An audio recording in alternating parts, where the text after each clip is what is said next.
हर हर महादेव दोस्तों, कैसे हो आप सभी। तो आशा करते हैं आप सभी अच्छे होंगे और हम भी अच्छे हैं। तो आप सभी का हमारे चैनल पर हार्दिक स्वागत है। आज के इस वीडियो में हम बात करेंगे सावन माह में रुद्राभिषेक कब करना चाहिए, सावन माह में रुद्राभिषेक किस दिन और किस तिथि में करना उत्तम होता है, शुभदायक होता है और किस तिथि में करना उत्तम होता है। सावन में रुद्राभिषेक करना आवश्यक होता है, तो रुद्र अभिषेक में हवन करना चाहिए या नहीं करना चाहिए, रुद्राभिषेक में हवन यज्ञ करने से क्या होता है, तो संपूर्ण जानकारी रुद्राभिषेक से जुड़ी आपको प्राप्त हो जाएगी। तो इसलिए वीडियो पूरा देखिएगा, बिल्कुल भी स्किप मत करिएगा। और वीडियो अच्छा लगे तो ज़्यादा से ज़्यादा शेयर कीजिएगा, लाइक कीजिएगा और कमेंट में अपने सुझाव जरूर दीजिएगा। और कमेंट में हर हर महादेव लिखना बिल्कुल भी मत भूलिएगा मनोकामना पूर्ति के लिए। तो जो सावन का महीना होता है ये महादेव जी को समर्पित होता है और महादेव जी को अति प्रिय होता है सावन मास का महीना। सावन माह में भगवान महादेव पृथ्वी पर विचरण करते हैं, पृथ्वी पर भ्रमण करते हैं, अपने भक्तों को शुभ आशीर्वाद प्रदान करते हैं।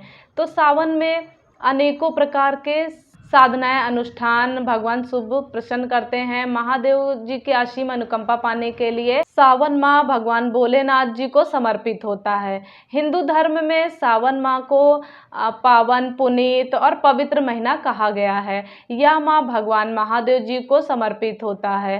सावन माह में भगवान महादेव पृथ्वी पर विचरण करते हैं, पृथ्वी पर भ्रमण करते हैं, अपने भक्तों को शुभ आशीर्वाद प्रदान करते हैं। तो सावन में अनेकों प्रकार के साधनाएं संपन्न की जाती हैं। साधनाएं अनुष्ठान भगवान शिव को प्रसन्न करने के लिए, महादेव जी के असीम अनुकंपा पाने के लिए नाना प्रकार के अनुष्ठान संपन्न किए जाते हैं। सावन सोमवार के साथ में पूरे माह का कई साधक व्रत करते हैं, पूरे माह का व्रत करते हैं। जो व्रत नहीं कर पाते हैं तो वो ऐसे साधक हैं, कई ऐसे शिव भक्त हैं जो पूरे माह का नियम अपनाते हैं, जैसे कि शुद्ध सात्विक भोजन करना, ब्रह्मचर्य से रहना, दाढ़ी बाल नाखून इत्यादि का ना काटना, लहसुन प्याज का भी त्याग करना और अनेकों प्रकार की साधनाएं शिव भक्त सावन माह में करते हैं, जिससे भगवान महादेव की असीम अनुकंपा प्राप्त होती है। भगवान महादेव अपने भक्तों पर खुश होते हैं। तो इसी सावन माह में कई माताएं बहनें मंगला गौरी का व्रत करती हैं। सावन माह में रुद्राभिषेक करने का बहुत अधिक महत्व, विशेष महत्व है, जितना भी कहा जाए उतना भी कम है। तो इसलिए रुद्राभिषेक करने का सावन में बहुत बड़ा महत्व है और पार्थिव पूजन करने का भी बहुत बड़ी विशेषता बताई गई है। अब प्रश्न यहाँ पर यह है कि जैसे कई लोग प्रश्न करते हैं कि हम सावन में रुद्राभिषेक कब करें, किस तिथि में किस दिन रुद्राभिषेक करना शुभदायक होता है, फलदायक होता है। तो ध्यान दीजिएगा कि सावन माह भगवान महादेव जी को समर्पित है, तो इसमें तनिक भी संदेह और संशय करने की बात नहीं है। तो सावन माह में भगवान महादेव पृथ्वी पर भ्रमण करते हैं और सावन माह में रुद्राभिषेक के लिए कोई भी प्रश्न नहीं उठाना चाहिए। सावन माह अर्थात प्रतिपदा से लेकर के परेवा से लेकर के पूर्णमासी तक पूरे एक माह का निसंदेह निसंकोच कोई भी दिन हो, कोई भी तिथि हो, इसमें विचार नहीं करना चाहिए, इसमें कोई सोचने वाली बात नहीं। जिस दिन आपको समय मिले, जिस आपके पास टाइम मिले, तो उसी दिन आप रुद्राभिषेक करा लेना चाहिए। आपको हो सके तो पार्थिव पूजन करिए। पार्थिव पूजन क्या है कि मिट्टी का जो पार्थिव शिवलिंग बनाते हैं वही पार्थिव पूजन शिवलिंग कहते हैं। तो यदि व्यवस्था हो तो आप जो है पार्थिव पूजन करें, ना व्यवस्था हो तो आप ऐसे भी शिवलिंग रख करके आप रुद्राभिषेक कर सकते हैं, लेकिन रुद्राभिषेक जरूर करना चाहिए। यह कई महत्वपूर्ण लाभ आपको प्राप्त होंगे। तो महादेव जी की असीम अनुकंपा प्राप्त होगी आपको। तो संदेह ना करिए, संकोच ना करिए कि हमें किस तिथि में किस दिन रुद्राभिषेक करना चाहिए। किसी भी दिन पूरे एक माह परिवा से लेकर के पूर्णमासी तक जब भी आपको समय मिले आप रुद्राभिषेक संपन्न कर लीजिए। और सावन माह के बाद या सावन माह के पहले अर्थात सावन माह को छोड़ करके और किसी माह में रुद्राभिषेक करते हैं तब आपको विचार करना चाहिए, तब आपको मतलब पूछना चाहिए पंडित से जा कर के और जानकारी भी प्राप्त करनी चाहिए। रुद्राभिषेक हर माह में होता है। कुछ शास्त्रों में तिथियां निर्धारित की गई हैं कि इस स्थिति में रुद्राभिषेक करना शुभदायक होता है, फलदायक होता है, कल्याणकारी होता है।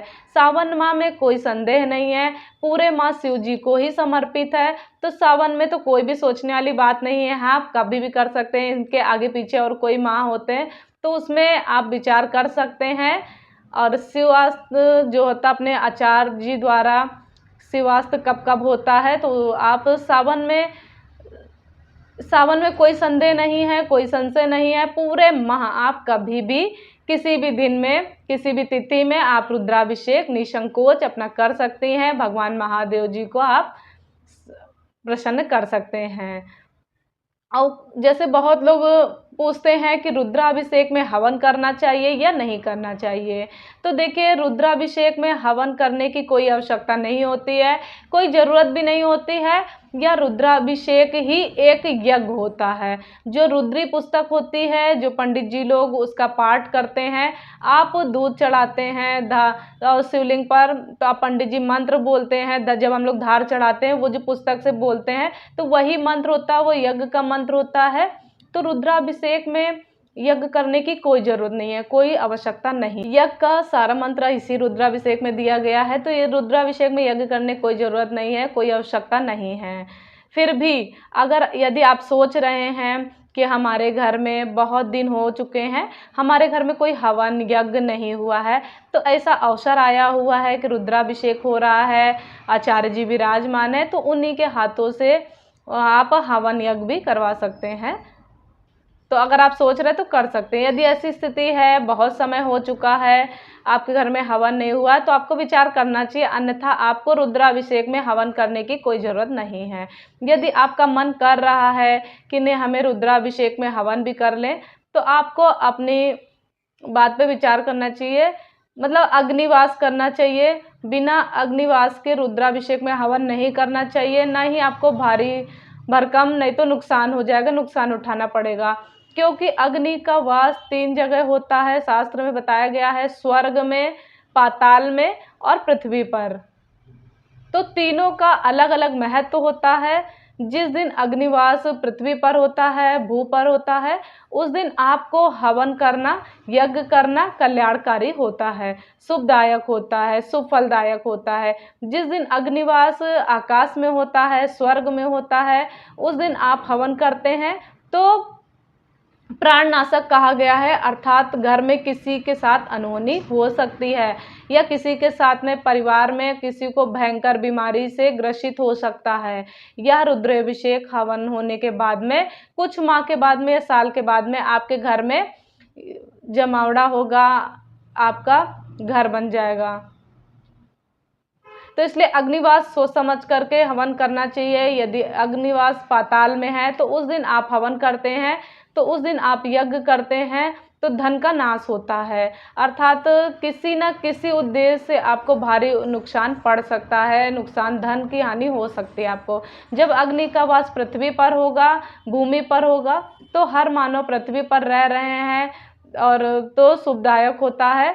तो कुछ ऐसे दिए गए हैं, सत्यनारायण स्वामी का पूजन हो, किसी दिन भी कर लीजिए, इसमें कोई अग्निवास का विचार नहीं है। दुर्गा जी का हवन हो, किसी का जन्मदिन हो, शादी की सालगिरह हो जी, या कहीं से कुछ भी है लोग, तो ऐसे कुछ विशेष अवसर दिए गए हैं जो संकल्प होता है कि किस उद्देश्य से हम पूजन कर रहे हैं, किस उद्देश्य से हम यज्ञ हवन कर रहे हैं।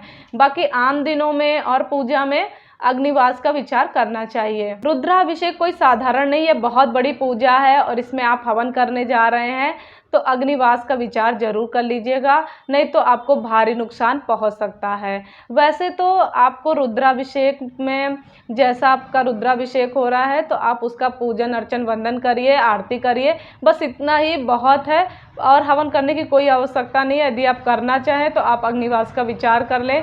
तो कहाँ से पता करें, तो आप अपने पंडित जी से, जो आपके आचार्य जी आए हैं, जो आपके यहाँ रुद्राभिषेक कराने पंडित जी आ रहे हैं, उनसे आप पता कर लीजिए कि हवन करना शुभदायक है कि नहीं। यदि ठीक ठाक है तो ही करिए। तो इस प्रकार से आप अग्निवास का विचार कर लीजिए।